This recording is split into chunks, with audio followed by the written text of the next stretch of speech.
To start off by saying hello to everybody. And also, I'm going to explain to you today why I had a conversation with my daughter. In our conversation, we were talking about her next financial move. And she asked me about real estate and starting a business. And I'm going to tell you exactly why I told her not to invest in real estate. And also, we're going to talk about the easiest ways to generate passive income that go beyond real estate, starting a business, and all that other stuff that's actually quite difficult. So get comfortable, buckle up your seatbelt. We're gonna get started on the Black Financial Channel. And three, two, one, and go.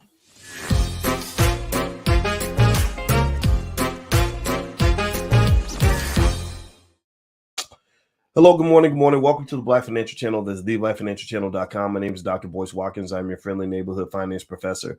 On the Black Financial Channel, we talk about Black wealth and Black economics every day, sometimes as much as 10 times a day, under one condition. The condition is that we are Black first. Black first means we put our community at the top of our priority list. Black first also means we educate our kids. Black first means we break generational curses. We do not continue them. Black first also means that we make sure that our children are financially prepared for the future. If you agree with this philosophy, put a hashtag B and the number one in the chat. Hashtag B1. That's the calling card. I want to just stop for a minute and sing happy birthday to me. Happy birthday to me. Because today is my birthday. So happy birthday to me. So thank you for allowing me to bless you with my amazing singing skill and my beautiful voice. Anyway, yeah, today is my birthday, and another day, another day I get to spend with the most beautiful woman in the world and with my family and everything else. And I'm just going to tell you, since I'm a little bit more of an OG now, I want to give some OG advice and say that the best thing you can invest in your life is family and people.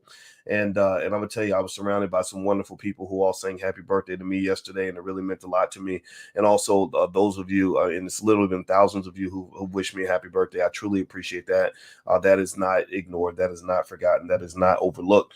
Now, with that being said, as I wanted to share this thought with you as I get ready to go down to visit my family. I'm about to head down and go see my dad and my mother and everything else. And also got to pick up our son from college. I was thinking about a conversation I had with my daughter, and this is similar to a conversation I've had with our other kids. And again, in our family, we don't do stepchild, half child, none of that. All those kids are my kids. They all mine. I'm claiming every one of them. And so we had a conversation about just income and making money and investing in wealth and all that. And they hear me talk every day about wealth and Black wealth and investing and starting businesses and all that. And they were, they were asking me in particular, and actually particularly this conversation was with my daughter. And she said, what's the next move I should make? And she said, I was thinking about buying some real estate and flipping some houses and getting into that and putting some money up for that. And I said, yeah, I know a lot of people who flip houses. I know a lot of people who do real estate. A lot of people who do passive, who have rental property. And I own some rental property, and I said, it's not a bad way to make money. I said, but really, I don't think it's the best way to make money. I said or at least with that, you want to think about the bright side and the dark side of it. Okay, so the bright side is you own some assets, which is very important. Owning real estate does matter. The other bright side is you get this income. And it's great. It's recurring income. You don't have to work for it as much, stuff like that. And so the downside is that there can be some hassle. There's a lot of paperwork, a lot of back and forth, dealing with tenants. Even if you have a property management company, you still have to deal with that stuff at some point. And just some of the complications. Plus, I said the ROI really isn't that great. When you really dig into investing, you actually realize that the RO, return on investment from real estate, it's okay. I mean, but compared to my other investments, it doesn't do that well from an income standpoint. It's not like my wife and I are sitting around waiting for the rent checks to come through so that we can live large. There are other things that come in that actually allow us to live larger. And so we also talked about starting a business. And I said, yeah, starting a business is nice. I started several businesses, and I think you should eventually start a business, and I think you should eventually own real estate. So let's be clear. I'm not anti-real estate. I own real estate. I'm not anti-business ownership. I own several businesses. But I say, yeah, but running a business is a lot of work.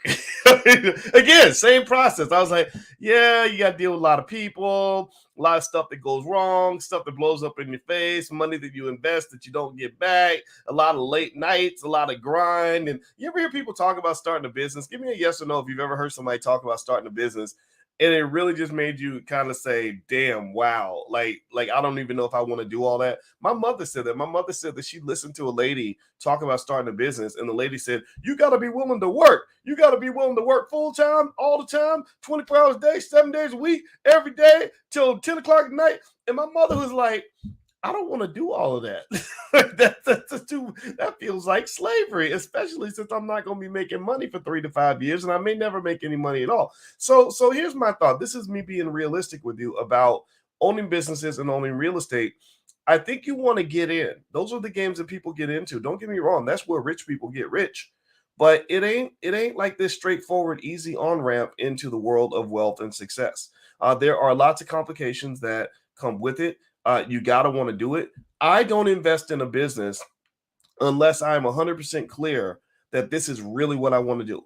It ain't even about the money as much anymore. Like you can bring the best business idea and say, "Oh, this thing is going to make $1 trillion," and I'd be like, "Yeah, but I don't really want to do that. I don't want to I don't want to sell toilet paper, for the rest of my life. I just don't want to. I want to do something that means something, something that fulfills me, right? And because that fulfillment is where you get your paycheck when the money ain't coming in. A lot of what I've done has been around my PhD and me, teaching finance and kind of challenging the whole black wealth gap and all that stuff.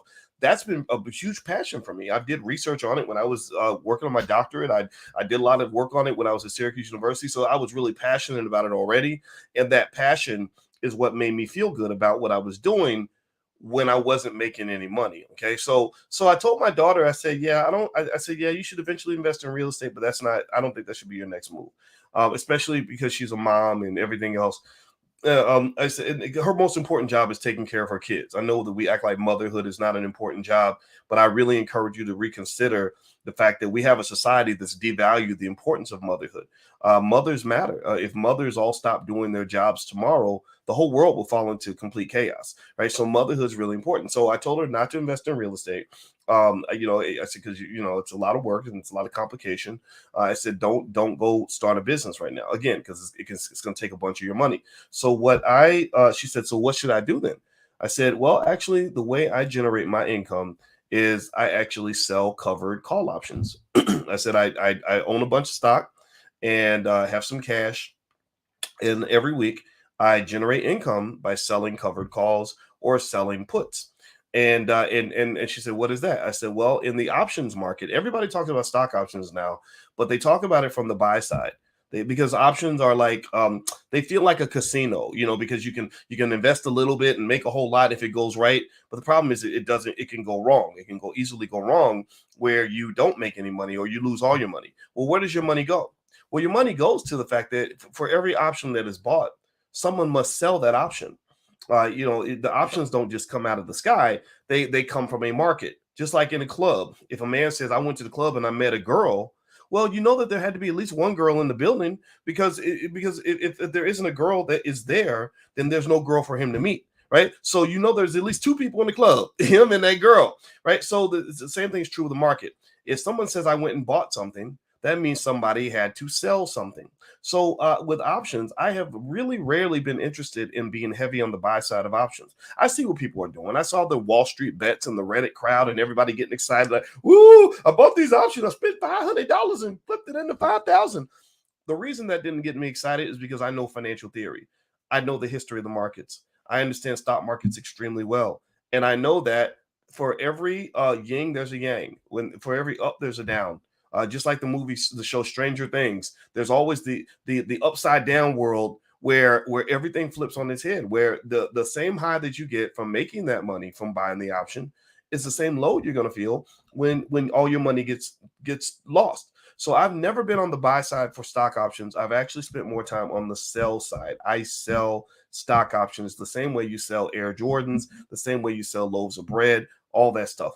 So basically, what I wanted to mention to you guys is, and I've been talking to you guys about this for a while, and I finally put it together. I spent about a couple years kind of actually developing the whole process in terms of what I wanted to actually break down for you. And I put together a whole masterclass on it. It's a 4-week masterclass, and I came up with the word prime. Prime stands for passive recurring income machine, because that's exactly a way to describe the process. And what it does is it allows you to know exactly what the process is to pick the right stocks to sell options on, how to calibrate your risk, how to figure out how much income you can generate, how to use leverage safely so that you can generate that income, and that's what I put together. And the reason I'm putting it together now and sharing it with you now is because now is really the best time to be in that space. Now is not the time to be a gunslinger and a high risk taker. Now is the time to be the safe conservative person that's actually generating the consistent income in a world where income is harder to come by. Crypto's not going up, stocks aren't going up. So if you just buy a stock and sit on it, that ability to make money, say in the next month or two or whatever, is somewhat limited. You're going to make money over the next 4 or 5 years, but you may not make money next week or next month. So, long story short, that's what the whole process is all about. And we actually get started on July 7th. It's a 4-week process. And if you want to go sign up at boycewatkins.com, or if you're on Instagram, you can hit the link in the bio.